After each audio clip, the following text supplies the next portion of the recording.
안녕하세요. 김기동 한자입니다.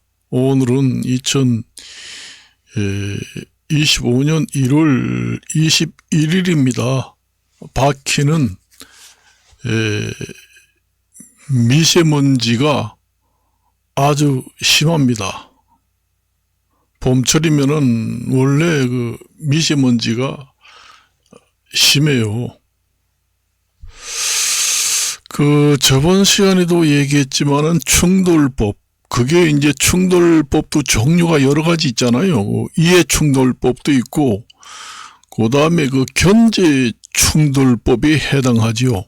그러니까 경호처법, 또 다른데 법 해서, 그런, 견제 충돌법이다. 그렇게 보시면 됩니다. 그러니까,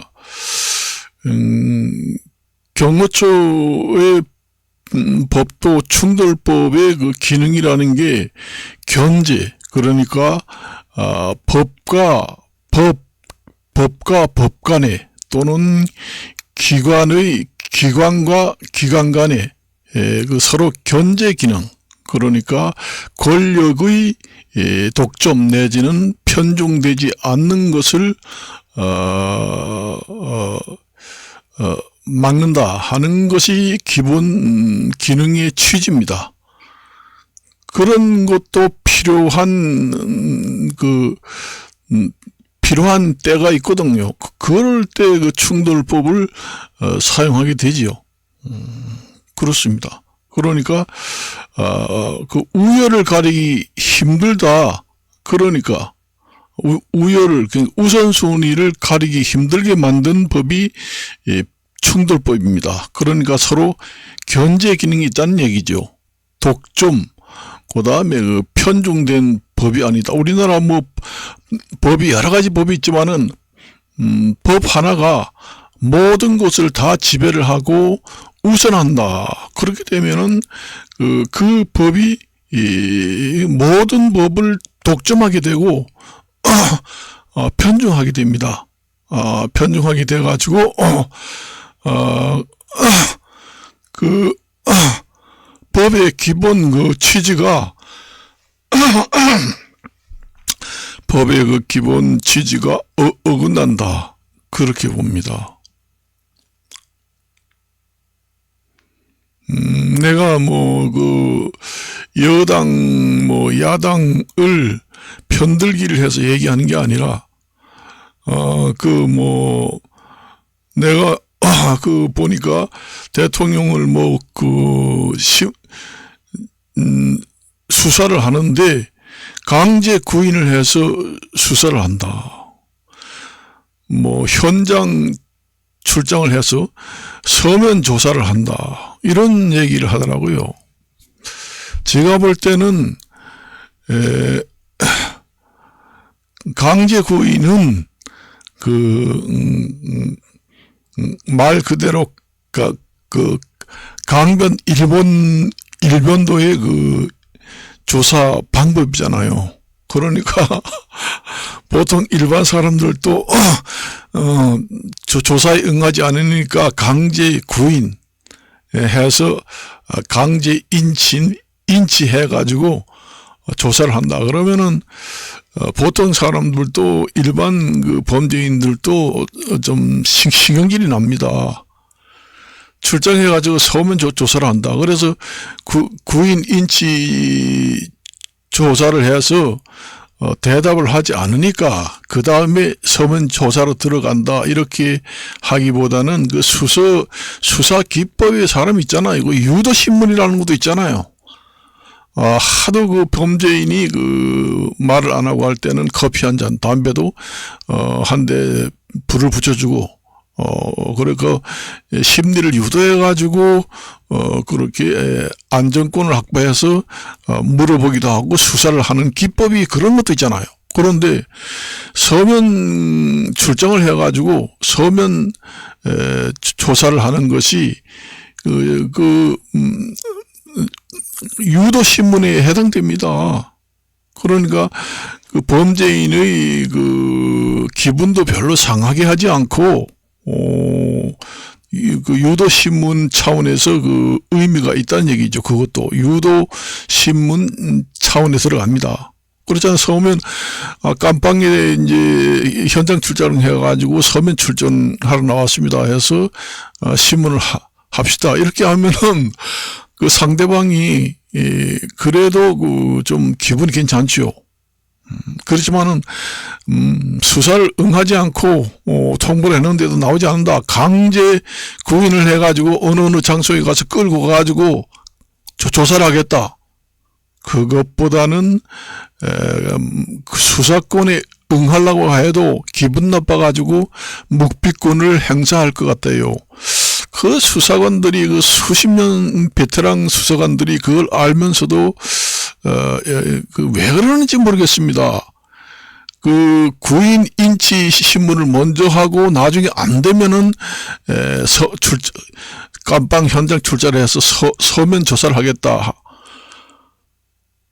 그렇게 얘기하잖아요. 그게 뒤바뀝니다, 순서가. 원래는 서면, 조사를 하고 출장을 가서 했다 이거죠. 그것이 좀 범죄를 좀 비율을 맞춘다고 하나 할까? 그런 차원에서 유도신문에 해당됩니다, 그것도. 그래도 나를 그래도 강제로 끌고 가가지고, 현장에서 조사를 하는 게 아니라, 처음부터 깜빵에 출장해서 서면, 조사도 하고 물어보기도 하려고 하는구나. 그러니까, 대답할 수도 있지요. 그렇지만 강제 구인을 끌고 가지고, 조사를 한다고 통보를 했는데, 이게 나오지도 않고 하니까, 괘씸하다 해서 강제로 구인 인치해가지고, 말해. 묵비권을 갖다가 강제로 할 수는 없지만, 말해 하면은, 일반 범인들도 할 생각이 없습니다. 성질이 나지요. 강제로 끌고 가는, 나는 어떠한 장소에 강제로 끌고 가가지고 한다는 자체가, 강압적이잖아요. 생각에. 강압적입니다. 다른 거 비해서는. 아니면은, 감방에 수사관들이 출장을 해서 직접 신문하든지 아니면은 서면으로 신문하든지 그렇게 했어야 된다. 순서가. 그리고 경호처법이 다른 법에 비해서 약하면 안 된다. 그 얘기입니다. 그래서 구속영장, 그 다음에 체포영장, 이런 것과, 그 경호처법이 비등비등해야 됩니다. 그러니까 충돌법이 돼야 돼요. 우선순위를 가리기 힘듭니다. 경호처에서 안 된다 하면은, 그만이다. 그리고, 공무 집행 방해로,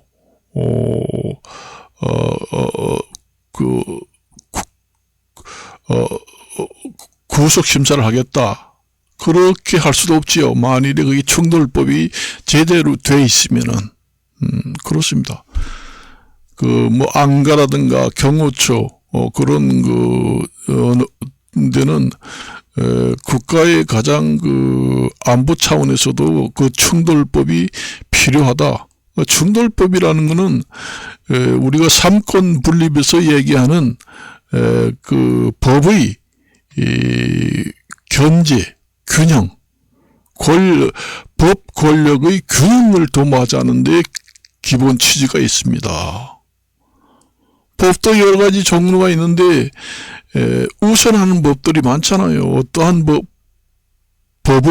법이 우선한다. 그러면은, 우선을 당하는 법은 있으나 마나잖아요. 그런 경우니까, 경호처 법은 특히 대통령에 관련된 법이기 때문에, 안가라든가, 그 다음에 안저, 저택, 그 다음에 경호처에 근무하는 직원들의 신분 보장. 얼마 전에 텔레비를 보니까 경호처에 근무하는 공무원 부모가 편지를 써서 공개하는 거 봤습니다. 경호처에서 그 저지를 하면은 공무집행 방해로 처벌을 받는다. 그러니까 그 부모가 편지를 써서 매스컴에 보도가 되는 거 봤습니다. 그 나이가 젊은데 그 시험에 봐서 합격해가지고 어깨가 쭉 펴지면서 공무원 생활을 정말로 힘차게 하고 있는데, 이게 경호처에서 그 대통령을 보호하기 위해서 저지하면은 공무 집행 방해로 처벌을 받는다고 하는데, 이거 어떻게 해야 되느냐, 하지 말아야 되는지 해야 되는지 애매모호해가지고 이러지도 저러지도 딜레마에 빠져있다, 이런 내용의 편지가 텔레비에 공개되는 경우가 있습니다. 그런 것을 예방하기 위해서 경호처법이 충돌법 수준으로 업그레이드가 돼야 한다. 그렇습니다. 그렇게 되면은 대통령의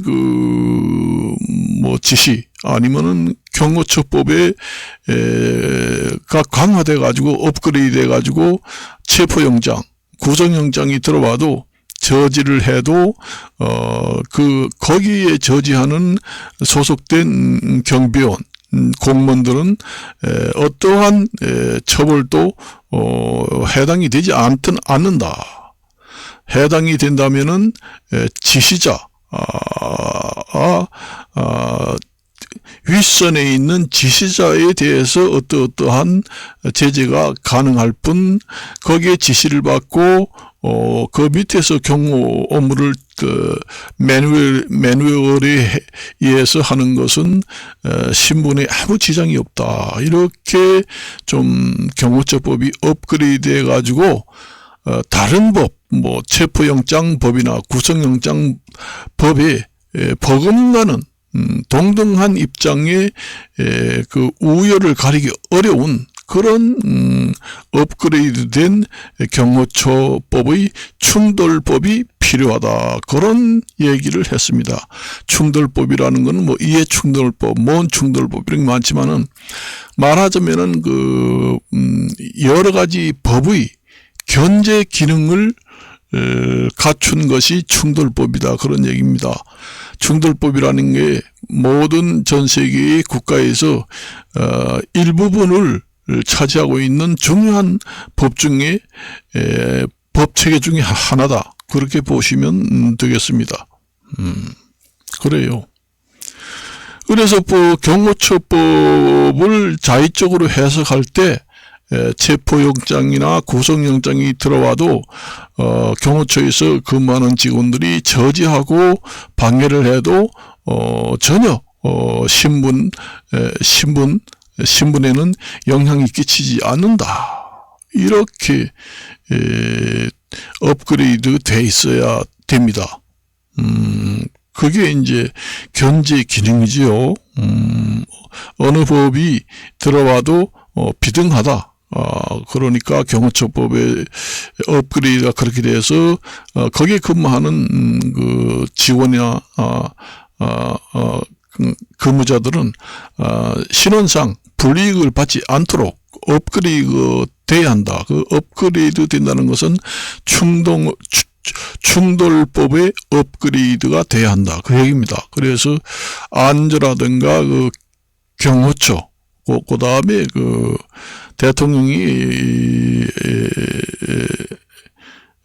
주거하는 지역, 이런 데는 압수수색도 할 수 없다. 경호처법에 그렇게 등록되어 있습니다. 그래서 경호처법에 압수수색, 안가 이런 데는 압수수색이 들어와도 경비원들이 저지해도 신분 보장에는 아무 영향이 없다. 이런 업그레이드가 된 경호처 충돌법이 업그레이드 돼야 한다. 그렇습니다. 지금 현재 제가 봤을 때는 좀 약하다, 그렇게 됩니다. 그렇게 되면은 이제 아까도 얘기했지만은 대통령을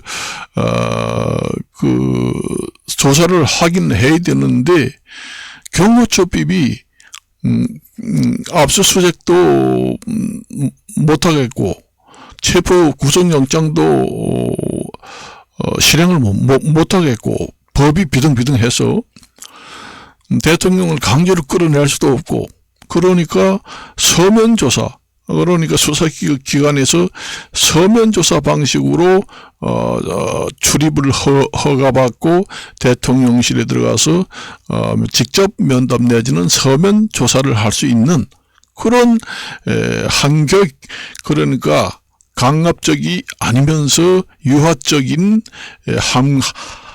한 단계 서로 인격을 높여준 업그레이드된 그런 서면조사, 직접 현장 출장조사 이런 거로 대신할 수 있도록 그렇게 충돌법을 경호처 충돌법을 업그레이드 해야 된다. 그래서 우리가 형법, 형사소송법, 그다음에 헌법 이런데도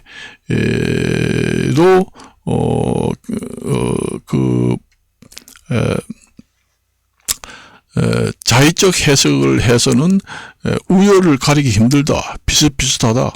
그래서 경호법이 더 세다. 그 경호법이 다른 법에 우선한다. 그런 것이 아니라 동등한 입장의 충돌법이 돼야 한다. 그런 얘기입니다. 대통령에 한해서만. 국가에서 가장 행정부가 중요하잖아요. 그러니까 대통령에 관련된 법은 충돌법이 충분 조건으로 돼야 된다. 그 얘기를 저번에도 얘기했습니다. 그 근본 취지는 법과 법, 형사소송법, 형법, 각종 여러 가지 법에서 동등한 입장이 돼야 된다. 그게 이제 견제 기능입니다. 우리가 정치 제도 중에서 입법, 사법, 행정의 삼권 분립으로 만들어서 서로 감시하는 기능이 있잖아요. 그것과 같은 그 원리가 충돌법이라고 보시면 됩니다. 그 근본 취지가 그렇습니다. 내가 오늘 뉴스를 봤는데 대통령이 이제 수사에 협조적이지 아니고 호응적이죠. 수사에 대통령이 협조적이지 아니고 호응하지 않고 묵비권으로 일관하니까 강제 구인 조사를 해야 된다. 강제 인치를 해서 조사를 해야 된다. 먼저 그걸 해서 안 되면은 출장 내지는 깜방에 가서 서면 조사를 다음 단계로 생각해 본다. 이렇게 나오잖아요. 거기에 순서가 바뀌어야 합니다. 처음에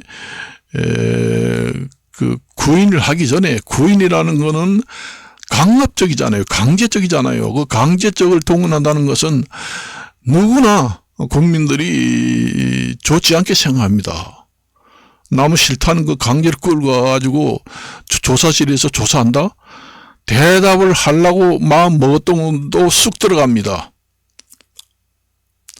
그러니까 그 반대가 돼야 돼, 이 순서가. 그러니까 서면조사 출장 깜방에 그 감옥에 수용소에 수사관들이 직접 현장 출장 가서 그 임장 수사를 한다든가 그 다음에 임장 서면 조사를 먼저 해야 됩니다. 그게 이제 좀 유화적이고 유도 신문에 해당된다.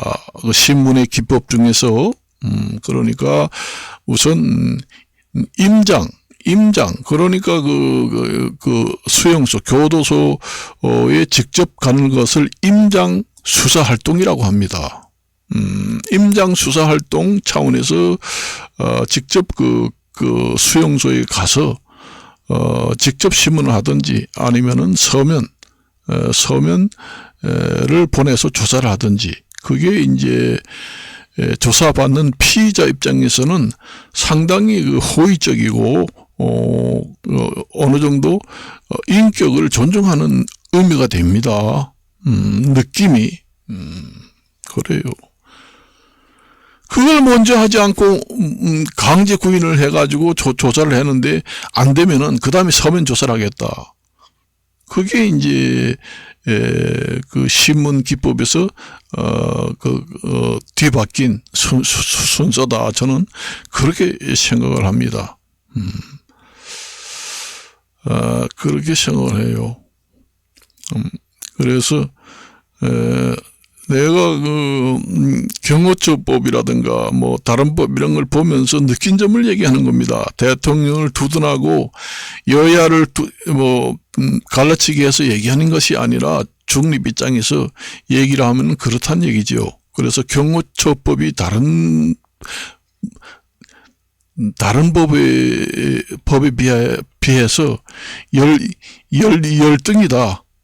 동등한 입장이 아니고 한 단계 아래다. 그러다 보니까 저 경호처 근무하는 직원들이 저지를 하면은 처벌을 받는다. 그렇게 되면은 누가 그 경호처 직원을 뽑는데 공채를 하겠다. 공고하면 안 들어갑니다. 그 인기가 좋아가지고 그거 들어가면 진짜 할 만해. 어깨가 쭉 펴는 청년들이 대대적으로 입시를 할 건데, 이번 그런 것을, 사태를 보고 경호처 직원 공채를 하겠다. 아이고야, 그거 들어가서 대통령 계엄 사태가 나면은 잘못하면은 거기서, 저지를 하고 뭐하고 하면은 처벌을 받는다는데, 그거 들어가서 신세를 망쳐. 누가 응시를 하겠어요? 경호처 직원에 응시할 사람이 없습니다. 그런 나쁜 영향도 주게 됩니다. 그렇잖아요. 부모들이 편지를 써가지고 매스컴에 나온 거 봤습니다. 우리 자식 나이가 젊은데 경호처에 가서 근무하는데 정말로 어깨가 쭉 펴고 그래도 대통령을 방어하고 모시는 데 가서 근무한다. 그래서 자랑도 하고 다니고 그렇게 했는데 처벌을 받는다. 인생 망치는 거 아니야. 그래서 제발 좀 어떻게 해다와. 그 편지를 써는 거 봤잖아요.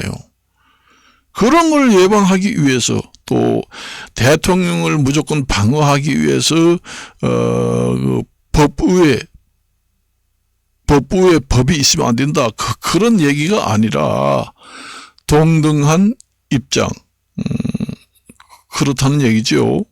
동등한 입장에 충돌법이 있다고 하더라도 이제 헌법재판소에 한 단계 더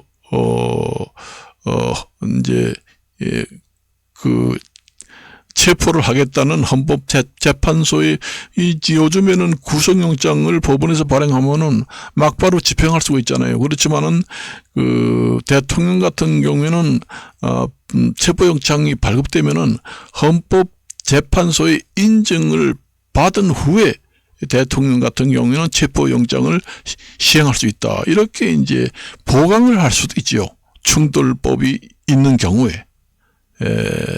체포할 수 없을, 법이 비등비등해서 체포할 수 없고 구속할 수 없을 때는 법원에서 체포 내지는 구속영장이 발급되는데, 경호처법이 경호처법이 너무 강해서 구속영장을 가지고 실익이 없다. 실행할 수 없는 환경이다. 구속영장도. 그렇게 되면은 이제 충돌법이 강화됐기 때문에 그렇게 됐다 하면은 헌법재판소에 추가적으로 체포 내지는 구속영장의 정당성을 다시 인증을 받아서 경호처에 구속 내지는 체포영장을 실행하겠다 해서 헌재의 인정을 받는 절차 제도를 하나 더 만들어서 거기 헌재에서 인정을 받으면은 경호처법보다 우선하기 때문에 체포 구금이 막바로 가능할 수 있게 그렇게 이제 한다는 얘기죠. 그러니까 한 단계 더 그 과정을 좀 더 높여서 체포 구속할 때에는 좀 엄정하게 심사숙고를 하자는 얘기가 되겠지요. 그렇습니다. 여러 가지 그 보완책도 있죠. 그렇습니다. 그럴 경우에는 경호처 직원들은 저지를 안 하겠지요. 헌재에서 추가적으로 체포 구속영장에 허가가 떨어졌다 할 경우에는 경호처 직원들은 더 이상 저지할 수 없다. 그렇게 그런 제도도 보강할 수가 있죠. 그렇습니다. 그래서 저번 시간에 제가 얘기를 했습니다. 그때는 제가 자세한 내용으로 설명을 하지 않았고 선언적인 얘기만 그러니까 윤곽 아웃라인만 제가 얘기를 했습니다. 그게 이제 전 세계의 그 법을 실행하는 모든 국가의 가장 신의 한 수의 법이다. 그런 부분의 일정 부분의 법도 있다는 얘기죠. 그렇습니다. 그래서 오늘은 말씀을 드렸어요. 그리고 저번 시간도 얘기했지만은 우리나라 같은 경우에는 대통령이 행정부에서 행정부 수반인 대통령이 국가를 운영하다 보니까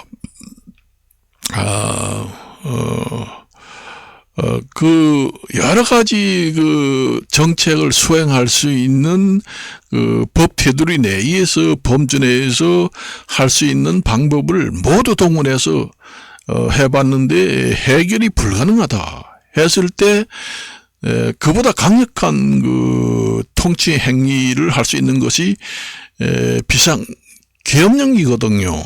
그런데 우리나라 계엄령은 일단 발령만 하면은 내란죄에 해당되는 것 같습니다. 제가 생각할 때는 그 내용이 어떻게 됐는지 안 됐는지 그거는 잘 모르겠지만은 일단 그래서 저번 시간도 얘기했지만은 우리나라 계엄령은 단계별로 만들어야 한다. 그래서 가장 엄중한 계엄은 1등급 계엄령, 2등급, 3등급, 4등급, 5등급 이렇게 등급으로 나누어서 대통령의 내란죄도 해당이 안 되고 대통령의 신분에는 아무 영향이 없는 어느 정도 강도가 있는 5등급의 5단계의 비상계엄을 새로 만들어서 행정을 모든 행정 방법을 동원했는데 안 될 때는 마지막 단계로 5등급 계엄령을 발동해서 해결할 수 있는 제도적 장치를 마련하자 그 얘기입니다. 저도 그 전에 비상계엄을 발령을 해라 이런 얘기도 했습니다. 필요성을 얘기했어요. 그때 이제 정부하고 이제 의정 갈등이 한창 심할 때, 그래서 의로 대란이다. 이런 얘기가 나올 정도면은 비상계엄을 발령해야 되지 않겠는가. 비상계엄을 발령을 해도 군사 이런 걸 동원하고 내용적으로 위법한 내용은 하지 말고 강제로 근무할 수 있는 근무 명령을 좀 강력하게 내릴 수 있는 방법이 계엄령에 있으면은 그것을 활용하시면 좋겠다 이런 얘기도 했습니다. 제가 그런데 우리나라 계엄령은 발령만 하면은 일단 내용이 불법이 아니든 불법이든 일단 우리나라 계엄령은 발령만 하면은 무조건 그 내란죄 내지는 엄정한 범죄가 된다. 이렇게 되어 있는 것 같습니다. 자세한 내용은 제가 모르겠습니다만. 계엄령이라는 게 발령되면은 계엄령에 여러 가지 준비 사항도 있잖아요. 그 예방 조치를 하기 위해서 총기를 휴대한다, 실탄을 반출한다 하는 것은 기본사항이잖아요. 여러분들이 경찰서에서 이제 범죄인이 지금의 현장 범인이 출두해가지고 칼을 휘두른다. 그래서 경찰서에 신고하면은 경찰관 꼭 2조 2명이 가고 실탄을 장전한 총기도 휴대하고 가잖아요. 예방 차원에서. 그것과 같은 의미라고 봅니다. 일단 계엄령이 발령하면은 그 실탄을 반출하고 총기를 무장한 사람들이 출동하게 돼 있죠.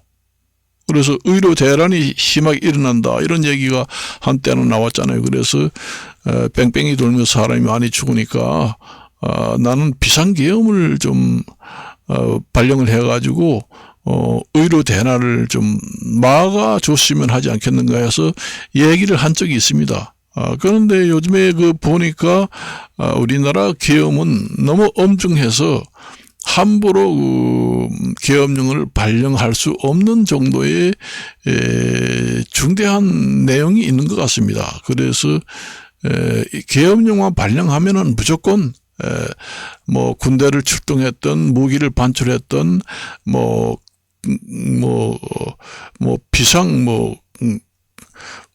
삼권 분립을 완전히 훼손을 할 목적이 있었던 없었던 간에 발령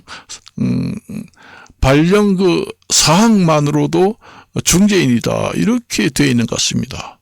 그러니까 제가 그 계엄령 1호에서 5호까지 좀 단계별로 유연성을 둬서 그 행정력의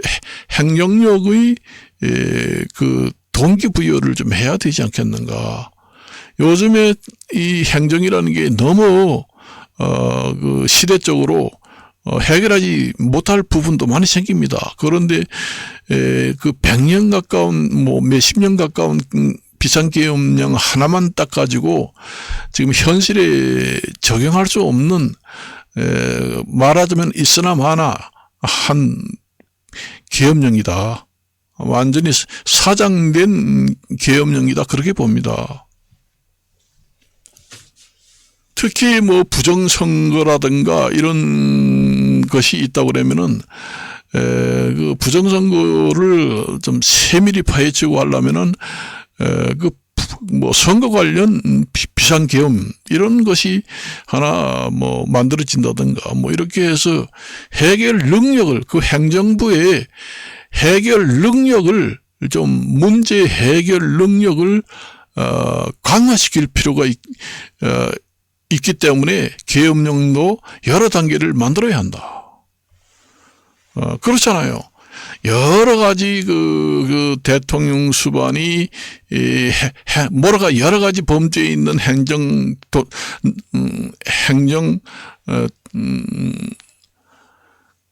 여러 가지 백방으로 행정 방법을 동원해도 해결이 불가능한 경우도 있을 거 아니에요. 그럴 경우에 그 행정 문제 해결 능력을 강화할 수 있는 그런 법제도도 제도적 장치도 필요하다. 그런 걸 하나 신설해야 된다. 그렇게 봅니다. 예를 들면은 우리나라의 그 지하자원이 국가의 그 좌우를 합니다. 앞으로 지하자원이 상당히 중요해요. 지하자원을 개발하려고 이제 예산을 좀 증액을 해야 되는데 증액을 하기는커녕 오히려 완전 100% 감액을 해서 완전히 시추 작업도 불가능하게 됐다. 이렇게 예를 들어서 얘기하는 거예요. 그렇게 된 것이 아니라 그렇게 된 경우라고 하면은 그럴 때는 대통령의 그 행정 추진이 올스톱 되잖아요. 뭐 석유 개발을 한다 하는 것이. 그럴 때는 그 국회의 동의를 얻어야지 되는데 동의는 얻을 수 없고 반대하니까 그 치고 나갈 수 있는 문제 해결 방법이 없잖아요. 그런 경우에도 필요하다는 얘기죠. 비상계엄이. 그런 보강된 좀 완화된 그 비상계엄을 만들자는 얘기죠. 그렇잖아요. 다른 거는 뭐 좀 감액 내지는 100% 그 예산을 없앤다고 하지만은 그 예산을 배정했는데 쓰지는 않고 불용 처리된 예산을 인용 끌어다 쓴다. 그런 것도 그 행정법에는 있지만은 여러 가지 행정을 하다 보면은 한계에 부딪힐 수가 있습니다. 그 행정부의 여러 가지 행정을 동원해서 행정을 수행해 나가는데 한계가 있어요. 그런 경우에 한계가 있습니다. 꼭 국회의 동의를 얻어야만 될 수 있는 한계가 있거든요. 이게 이제 삼권 분립위에서 그렇게 만들어 놨는데 그것을 이제 아까도 얘기했지만은 충돌 비상계엄도 만들어 놔야 한다. 그 얘기입니다. 그러니까 충돌 비상계엄이라는 것은 국회를 능가할 수 있다. 국회의 동의를 얻어야지만 되는데 국회의 동의를 얻지 않고 불가피한 사항으로 추진할 내용을 조목조목 만들어서 대통령의 영으로 시행할 수 있다. 이렇게 영을 개정하든지 아니면은 계엄령에 이제 호수를 늘려서 충돌 비상계엄을 하나 만들든지 그렇게 해야 된다는 얘기죠. 그래서 국가 발전에 지대한 영향이 있는 석유 개발의 예산을 삭감 내지는 100% 감액을 해서 하나도 없다. 그래서 이거는 계속 영속성이 있는 개발 계획인데도 불구하고 이것은 1, 2년을 단기간에 개발할 수도 없고 석유 개발은 최소한 10년 내지 20년의 장기간에 걸쳐서 개발을 해야 되는 계획인데도 불구하고 여러 가지 기관에 의해서 100% 삭감이 돼서 예산이 제로다. 이렇게 됐을 때는 완전 중단이 되잖아요. 거기에 대한 피해도 상당히 크기 때문에 그 피해는 곧 국가 피해는 곧 국민의 피해입니다. 그런 경우에 비상계엄 충돌법을 만들어야 된다는 얘기죠. 그러니까 국회 동의를 얻지 않고 대통령이 우선해서 예산을 확보할 수 있다. 이렇게 만들어서 엄청난 피해가 발생하는 것을 미래에 예방할 수도 있고 그 다음에 행정부의 추진 동력이 영속성으로 이어져 가지고 계속 시행할 수 있는 그런 유리한 점이 있다는 얘기죠. 그래서 오늘은 여기까지만 이야기하고 마칠까 합니다. 안녕히 계십시오.